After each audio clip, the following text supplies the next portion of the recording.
الحمد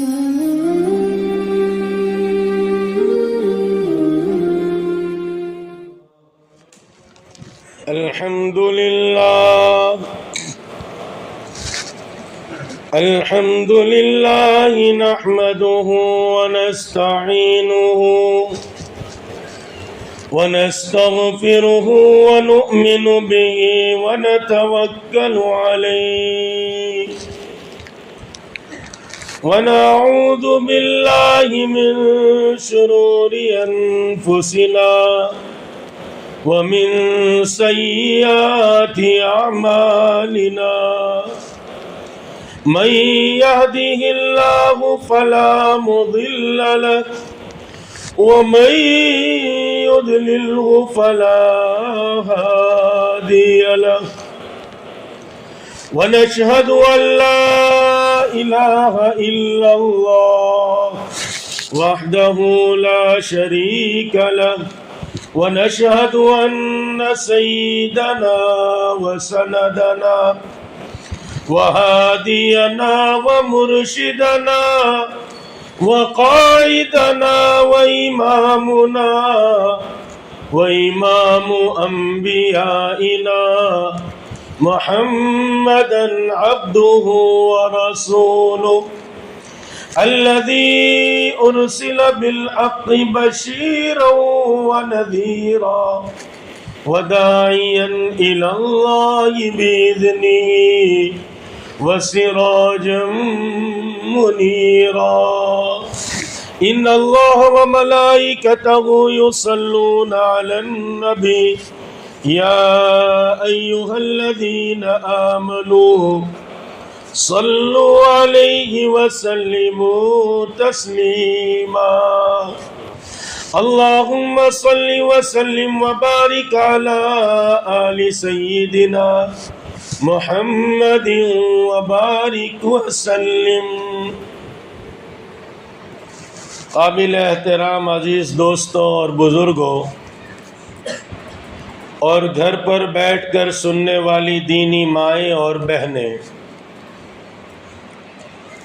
اللہ رب العزت نے مجھے اور آپ کو ایک ذمہ داری یہ عطا فرمائی ہے کہ ہم میں سے ہر ایک کو جو زندگی دی ہے وہ زندگی کو اللہ رب العزت بنا ہوا دیکھنا چاہتے ہیں، اور ہم سب کی ذمہ داری یہ ہے کہ ہم اپنی اپنی زندگی کو اللہ کے یہاں جب جائے تو بنا کر لے جائے۔ ایک تو یہ ہے کہ انسان پیدا ہوا اور پھر زندگی گزار کر موت کے منہ میں چلا گیا، یہ زندگی گزارنا ہے، یہ زندگی کو بنانا نہیں ہے۔ بالکل ٹھیک اسی طرح جیسے گھروں میں چھپکلیاں زندگی گزار رہی ہے اور جو ہے وہ زمین پر چوہے بلوں میں زندگی گزار رہے ہیں، یہ ہے ان کی زندگی گزارنا۔ اور مجھے اور آپ کو اللہ رب العزت نے جو ذمہ داری عطا فرمائی ہے وہ ذمہ داری یہ ہے کہ ہم اپنی زندگی جو اللہ نے دی ہے اس زندگی کو بنا کر اللہ کے پاس لے کر جائے۔ جب کوئی چیز جو ہے وہ احسان کرنے والا بطور احسان کے دیتا ہے تو بعد میں اس چیز کو بنا ہوا دیکھنا چاہتا ہے۔ دنیا کا دستور ہے کہ کوئی کسی پر اگر روپیے پیسے کا احسان کرے تو 2-4-6 مہینے کے بعد ان روپیوں کو مزید بنا ہوا دیکھنا چاہتا ہے، ورنہ آدمی یہ کہتا ہے عجیب آدمی ہے، ہم نے اس کو مدد کی، ہم نے احسان کیا، اپنے خون پسینے کی کمائی اس کے لیے لگائی اور اس نے کھا پی کر جو ہے اس کو برابر کر دیا، تو آدمی ناراض ہوتا ہے۔ یہ زندگی جو اللہ رب العزت نے دی ہے اگر اس زندگی کو ہم اسی طرح واپس لے کر چلے گئے تو رب کریم بڑے ناراض ہوں گے، اور ان کی ناراضگی سے بڑھ کر دنیا میں اور آخرت میں کوئی چیز نہیں ہو سکتی۔ اگر وہ ناراض ہو گئے تو پھر ساری دنیا کو ہم راضی کر کے بھی ہار گئے۔ اس لیے حضرت معاویہ نے جب خط لکھا امت کی مفتیہ حضرت صدیقہ کائنات کو، ہم سب کی ماں حضرت عائشہ صدیقہ کو خط لکھا، اس لیے کہ اللہ رب العزت نے حضرت عائشہ صدیقہ کو بڑا علم دیا تھا۔ عورتوں میں اللہ رب العزت نے بڑے جذبات رکھے ہیں۔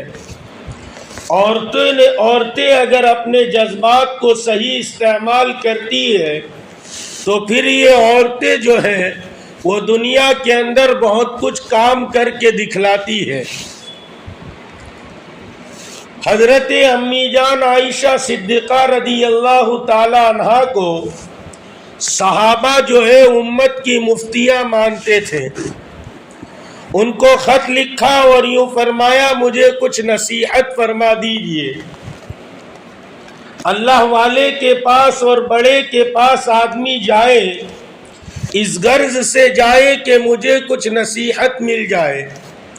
امی جان عائشہ صدیقہ رضی اللہ تعالیٰ عنہ کو خط لکھا مجھے کوئی نصیحت فرما دیجئے،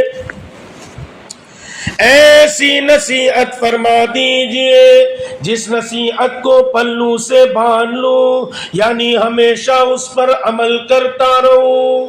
آپ نے بڑی چھوٹی بات لکھی اور نصیحت یوں فرما دی، او معاویہ، رب کریم کو راضی کرنے کے لیے مخلوق ناراض ہو جائے، ناراض ہو جانے دینا، لیکن جو ہے مخلوق کو راضی کرنے کے لیے رب کریم کو ناراض نہ کرنا۔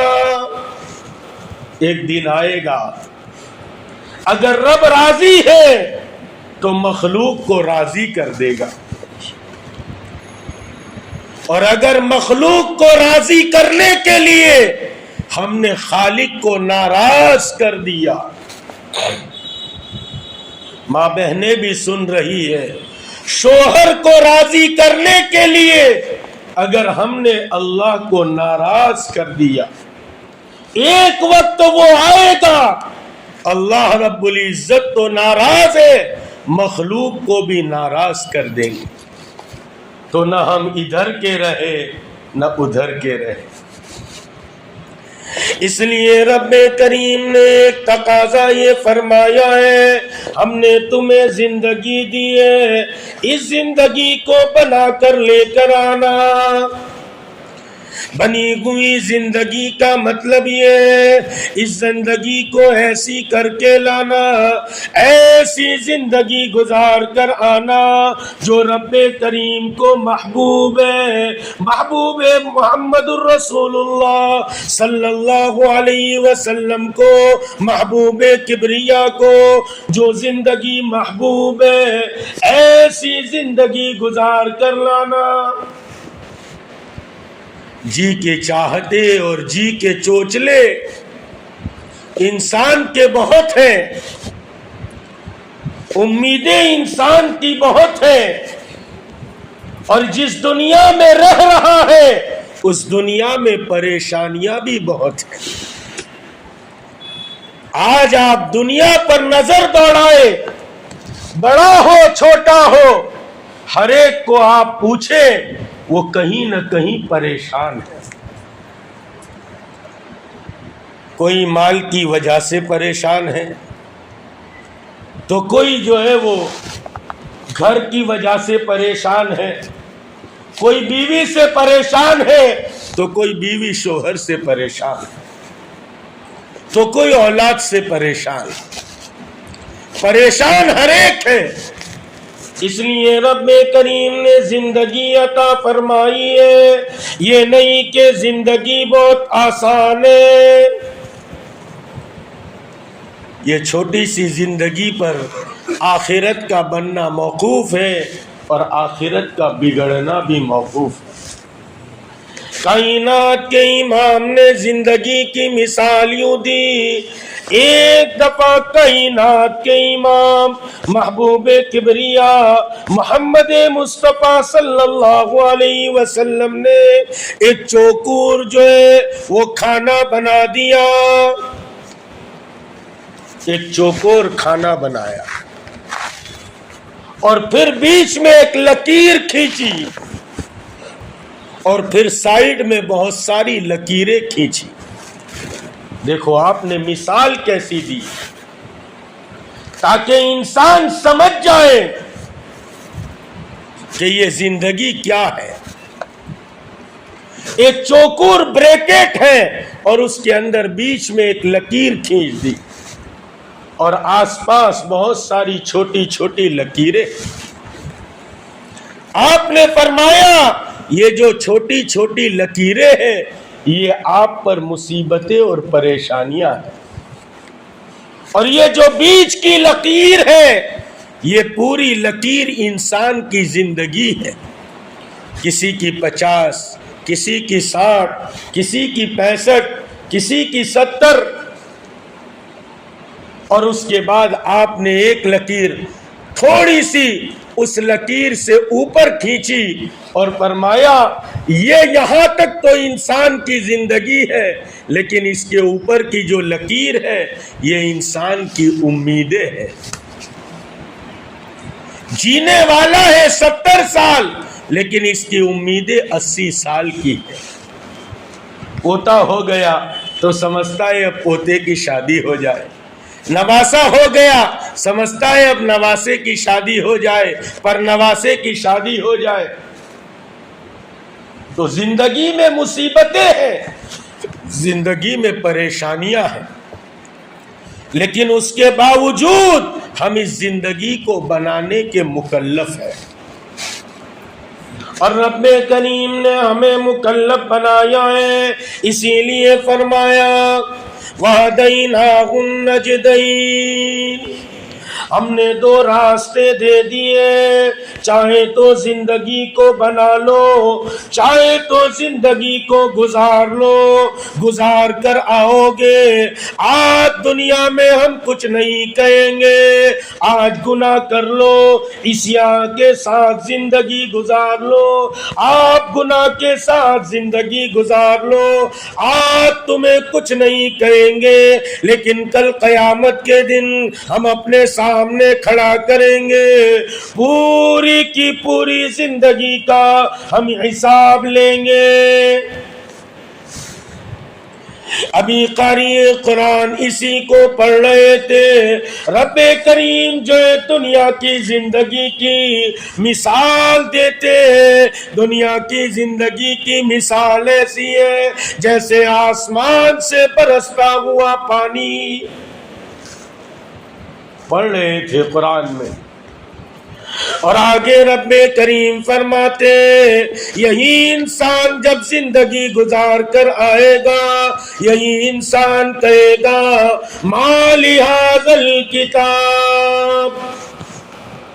میں تو سمجھتا تھا یہ زندگی گزار کر چلے جانا ہے، جیسے چاہو گزار لو، جو چاہے کر لو، جس طرح چاہے رہ لو. آج تو یہ اختیار میرے اور آپ کے پاس ہے، لیکن ایک دن آئے گا یہ اختیار ہمارا ختم ہو جائے گا اور جب یہ اختیار ختم ہوگا اس کے بعد پوری زندگی کا حساب دینا پڑے گا. اب اس زندگی کا حساب مانگا جائے گا. یہ زندگی جو تمہیں دی تھی وہ زندگی کہاں کھپا کر آئے. اس لیے عزیزوں پہلی ذمہ داری یہ ہے ہم اپنی زندگی کو بنا لیں، ایسی زندگی گزارے جس زندگی پر اللہ انسان سے راضی ہوتے ہیں. جب صحابہ نے ایسی زندگی گزاری، رب کریم نے مژدہ سنا دیا، رضی اللہ عنہم ورضوا عنہ، ہم ان سے راضی ہیں، وہ ہم سے راضی ہیں۔ رب کریم نے رضا کا پروانہ سنایا۔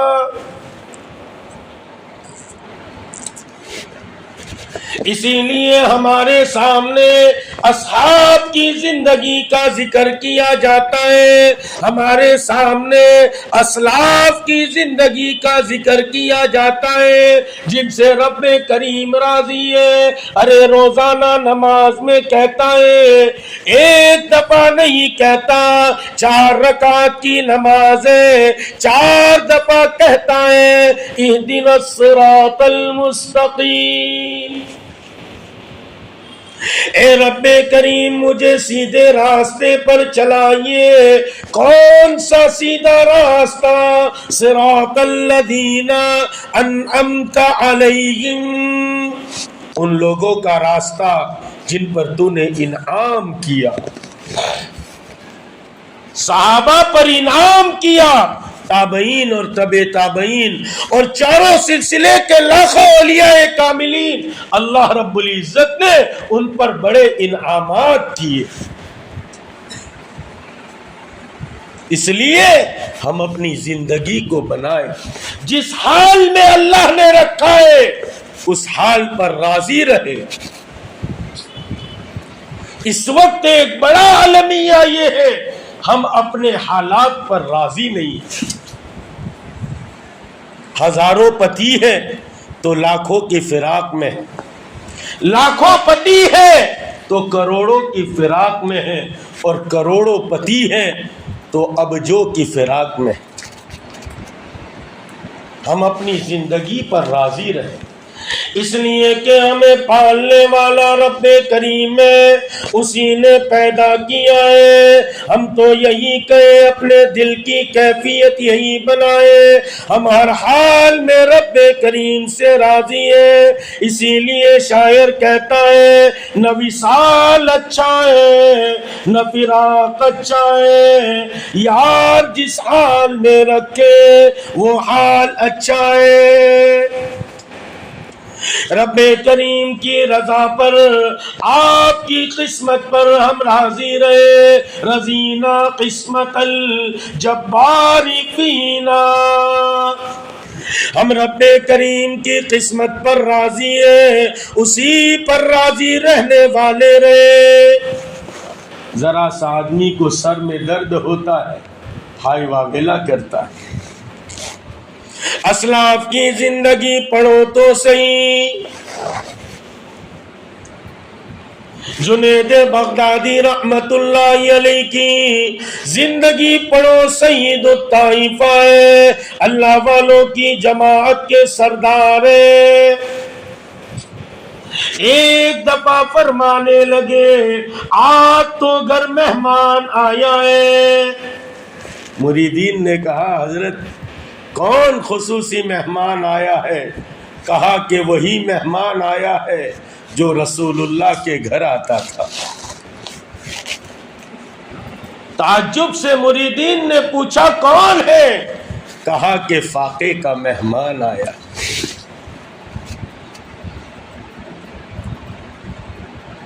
ایک عورت کے بارے میں لکھا ہے، عورتیں بھی ایسی گزری ہے۔ اس عورت کے بارے میں لکھا ہے، ایک کتاب میں پڑھا تھا کہ وہ عورت جو ہے ایک دن پڑوسن کو کہنے لگی کہ آج تو مہمان آیا ہے۔ پڑوسن نے کہا کہ نہ دھواں اٹھا نہ خوشبو آئی، مہمان کی کیا خاطرداری کرو گی؟ کہا کہ فاقے ہی کا مہمان آیا۔ ہمارے حضرت مولانا وسیع اللہ خان صاحب، ہمارے حضرت مولانا محمد قمر الزمان صاحب الہ آبادی کے پیر کامل، رمضان کے 17-18 دن کے عرصے میں حضرت کی 2 بیٹیوں کا انتقال ہوا۔ پہلے ایک کا انتقال ہوا، پھر 17 رمضان کو ہماری حضرت کی اہلیہ کا بھی انتقال ہوا. دونوں جوان بیٹیاں تھیں. 2 بیٹیوں کا انتقال ہوا. جن باپ کی 2 جوان بیٹیوں کا انتقال ہو اس کے اوپر کیا گزر رہی ہو. مولانا علی میاں صاحب ندوی نے آپ کے لیے تعزیت نامہ لکھا. خیر یہ بات آپ کے سمجھ میں نہیں آئے گی. مجھے بتلانا یہ ہے ایک دفعہ کوئی رشتہ دار آئے دوسرے تیسرے دن تعزیت کے لیے, حضرت کی آنکھوں سے آنسو جاری ہو گئے. 2 بیٹیوں کا انتقال ہوا, وہ بھی رونے لگے. حضرت فرمانے لگے نہ رونا نہ رونا, اللہ نے جس حال میں رکھا ہے اس حال پر صبر کرنا. پھر فرمانے لگے اس حال پر صبر کرنا یہ اللہ کا حق ہے, اور آنکھوں سے آنسوؤں کا بہنا یہ میری دونوں بیٹیوں کا حق ہے. اس لیے ایسی زندگی بنانے کے لیے ان اوصاف کو, ان صفات کو پیدا کرنے کے لیے آدمی کو اللہ والوں کے پاس رہنے کی ترغیب دی جاتی.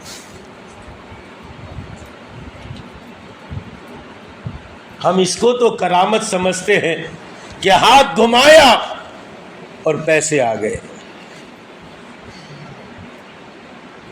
تو اس حال پر تو ہر آدمی راضی ہے, لیکن جیب میں ہاتھ ڈالا اور جو پیسے تھے وہ پیسے ہی ندارت ہیں, وہ پیسے نہیں ہیں. اب اس حال پر راضی رہ جانا یہ اس سے بڑی کرامت ہے. لیکن اس 1000 روپے کی کوڑی کے لیے ہائی واویلا کر دینا یہ کرامت سے خارج. ہر حال میں اللہ کے فیصلوں پر راضی رہے. سیدنا حضرت ایوب علیہ السلام کا قصہ یاد تو کرو, میں آپ کو بتانا چاہتا ہوں. ارے کتنا عرصہ گزرا, کتنا لمبا عرصہ گزرا, بیماری کے عالم میں گزر گیا. اس لیے لوگوں ناشکریہ نہ کرو.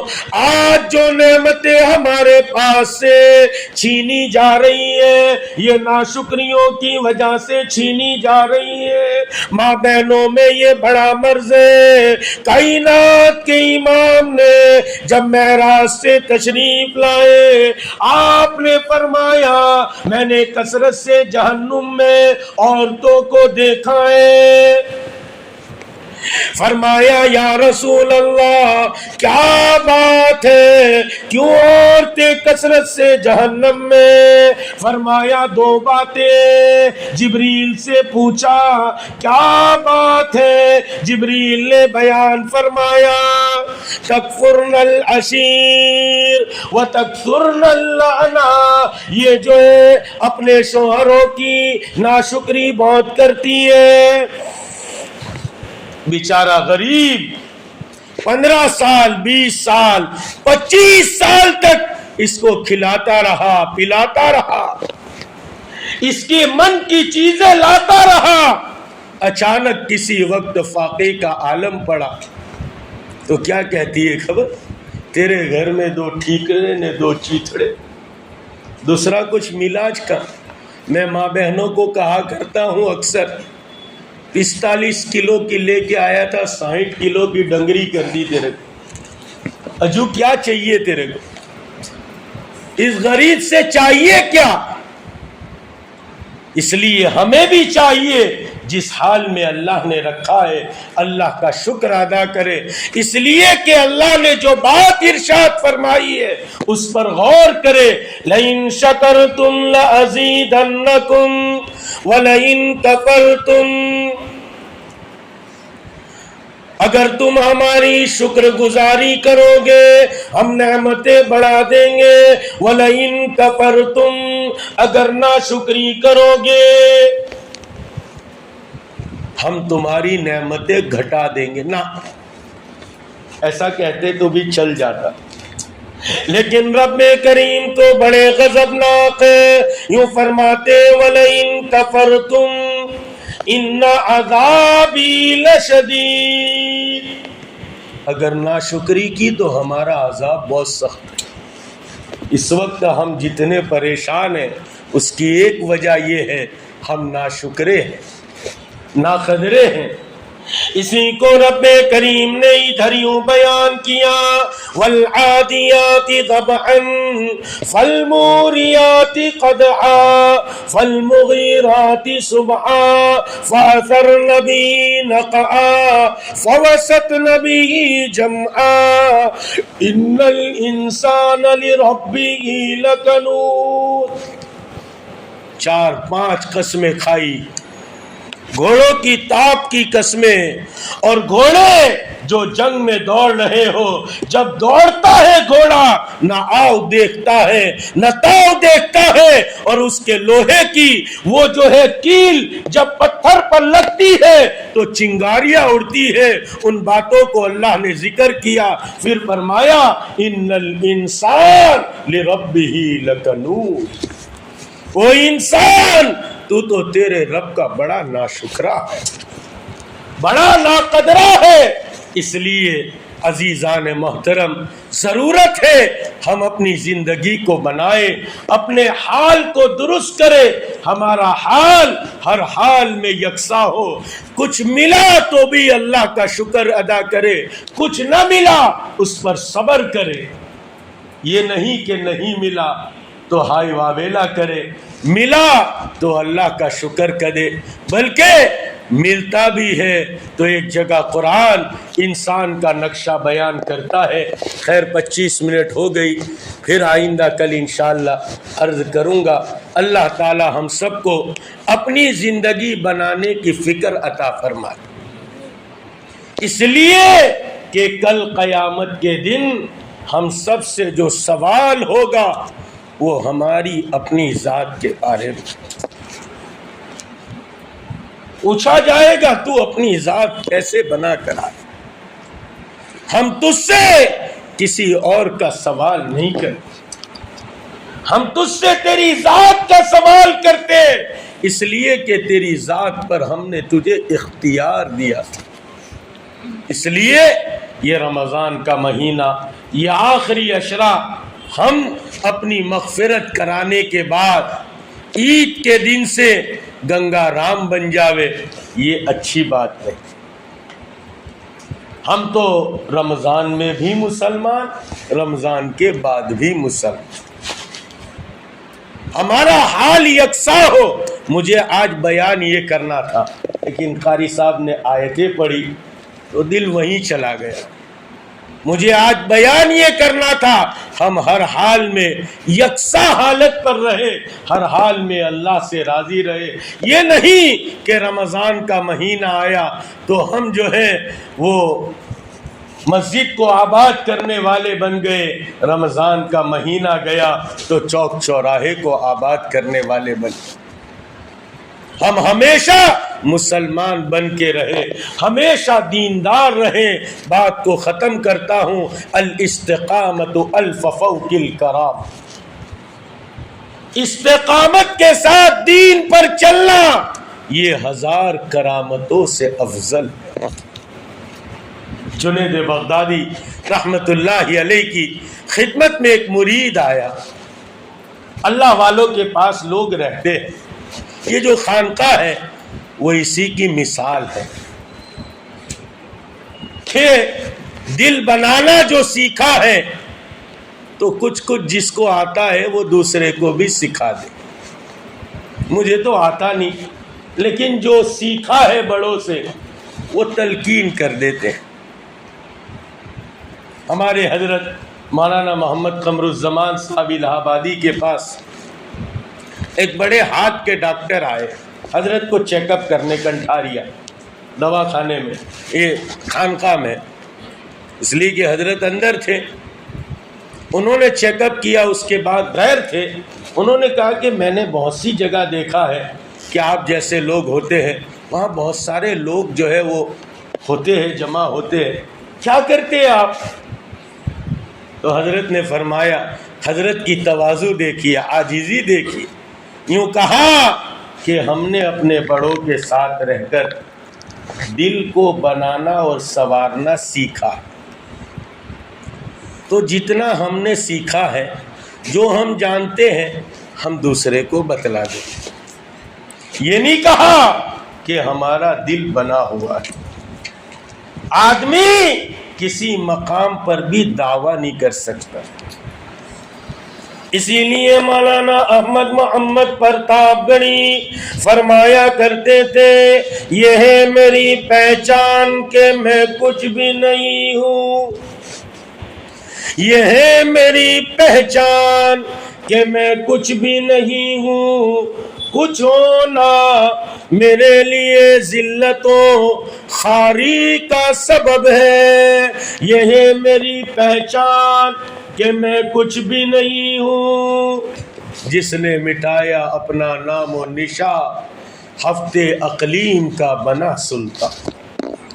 حاجی صاحب گنگنایا کرتے تھے، سرخیل سلسلہ فرمایا کرتے تھے، میں تو مٹا بیٹھا تھا اپنا نام و نشان، پتہ نہیں کس نے میرا سہرا کر دیا۔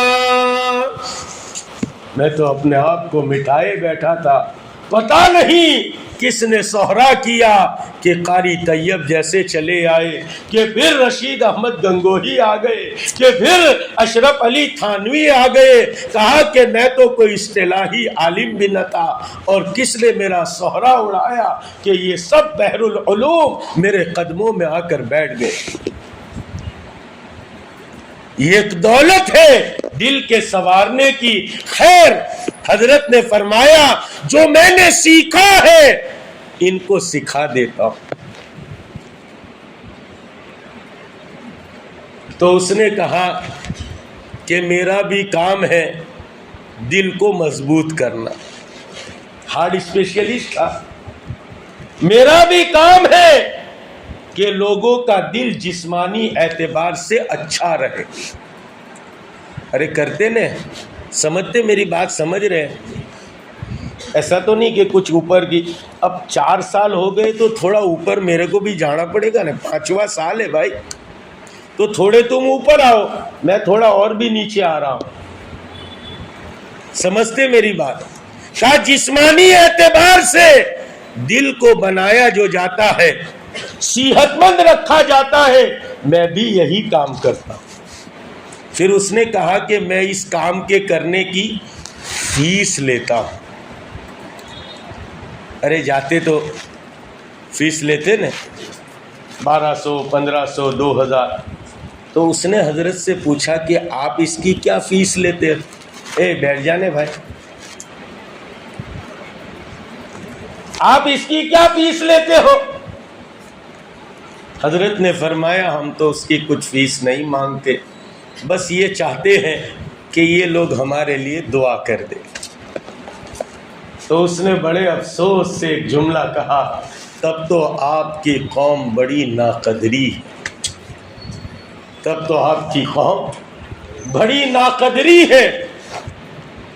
اس لیے دل والوں کے ساتھ دل بنتا ہے، اس لیے یہ خانقاہوں کی محنت اسی لیے ہے۔ تو حضرت کے پاس خانقاہ میں رہنے کے لیے مرید آیا۔ اب تو حال بھی کچھ ایسا ہے کہ مرید آتا ہے خانقاہ میں حضرت کے پاس۔ ایک آیا حضرت کے پاس رہیں گے مرید بن کے، 2-4 دن گزرے تھے کہ جانے لگے، پوچھا بھائی کیوں؟ ابھی تو آئے 2-4 دن میں واپس جا رہے ہیں۔ تو کہا مرید بننے آئے تھے لیکن اب پیر بننے کا ارادہ ہے۔